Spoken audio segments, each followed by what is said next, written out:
লালমনিরহাটের হাতীবান্ধা সীমান্তে বিএসএফের গুলিতে নিহত খাদিমুলের পরিবার পরিদর্শন করতে গিয়ে জাতীয় নাগরিক পার্টি এনসিপির মুখ্য সমন্বয়ক নাসিরউদ্দিন পাটোয়ারি মন্তব্য করেন, সীমান্ত হত্যা বন্ধ করতে হলে বিজেপি শক্তিশালী করতে হবে। তিনি বলেন, যদি বাংলাদেশি পক্ষ থেকে বিজেপি শক্তিশালী করা যায় তাহলে ভারতীয় সীমান্তে অনুপ্রবেশ ও বাংলাদেশের নাগরিকদের হত্যার ঘটনা রোধ করা সম্ভব। মঙ্গলবার দুপুরে নিহতের কবর জিয়ারত শেষে সাংবাদিকদের তিনি আরও বলেন, সীমান্ত হত্যা থামাতে ব্যর্থ হলে স্বরাষ্ট্রমন্ত্রীর পদত্যাগ করা প্রয়োজন। তিনি অভিযুক্ত ভারত সীমান্তে পরিকল্পিতভাবে হত্যা ও মাদক প্রবাহ চালাচ্ছে বলে উল্লেখ করেন। পাশাপাশি বিজেপিকে আরও শক্তিশালী করার দাবি জানান।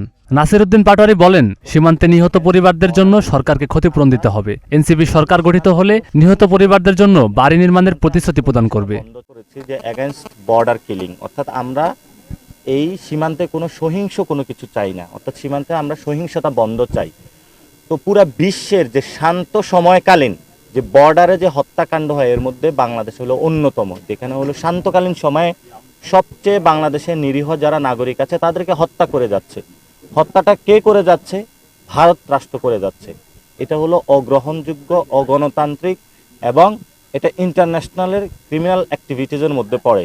অর্থাৎ সে যে কাজটা করতেছে শেষ করতেছে এবং সেই জায়গা থেকে এখন বিজিবিকে আমাদের শক্তিশালী করতে হবে।